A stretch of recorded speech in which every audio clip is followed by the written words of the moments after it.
This year's World Childhood Cancer Day, which was marked in Accra on the 15th of February, has seen the speakers of the event issue a unanimous call for the establishment of cancer treatment centers nationwide.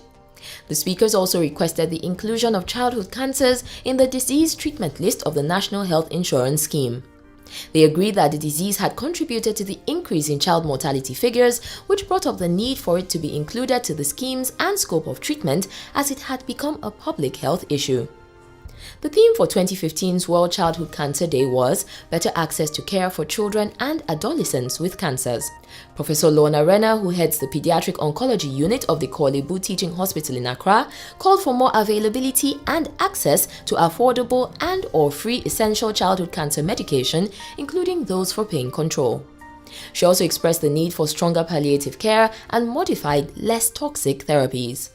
According to the professor, childhood cancer has no borders but is curable depending on the various circumstances, with survival rates dependent on factors such as the type of cancer and the country's health system infrastructure, medical culture, and socio-economic conditions. It has been estimated that about 250,000 children get cancer in the world annually, with 80% of them in developing countries.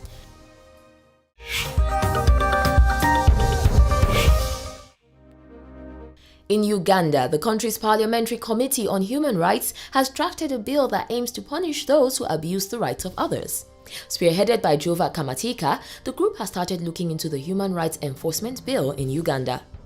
According to Kamatika, the objective of this bill is to give effect to Article 50, Section 4 of Uganda's constitution by providing a clearer process which allows for the enforcement of human rights under Chapter 4 of the Constitution on Rights and Freedoms. Kamatika is quoted as telling media agents that, "We're looking at the possibility of having one law that operationalizes rights and freedoms guaranteed by the Constitution." While observing that there are bits and pieces on enforcement in various legislations, she noted that government had not come up with a specific law before now and went on to say, "We are operationalizing the Constitution so that whoever abuses rights of others, there is a specific penalty." The MP observed that since the enactment of the 1995 Constitution, Parliament has never made any law under Article 5, Section 4. The article gives room for enforcement of human rights by all persons, institutions, and organs of government. Sources say this new bill will authorize the High Court to hear and determine any application which concerns the enforcement or violation of human rights.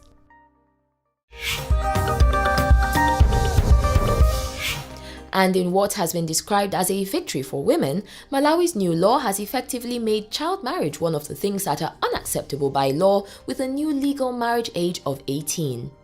The new law has been hailed by women rights campaigners as a great day for Malawian girls and a law which would aid in the development of the country.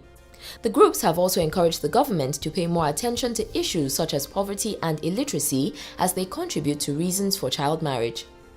Jessica Bwila, a parliament member who helped push for the legislation, is quoted as saying, "This law is extremely crucial because child marriage is a big problem in our country. The country will, for the first time, clearly articulate that we are saying no to child marriage."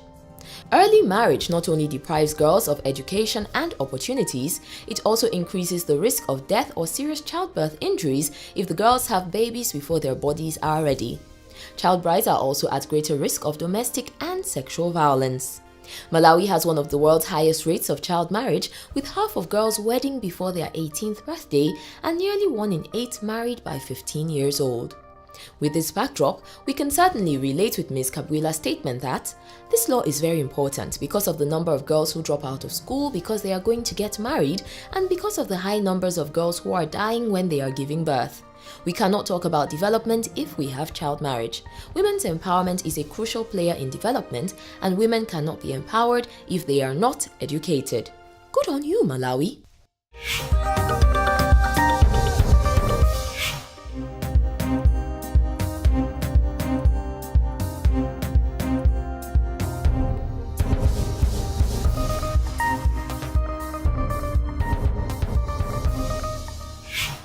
Alright now guys, it's time for us to take a quick break, but when we get back, we've got the sports news and we've got change makers, so stick around.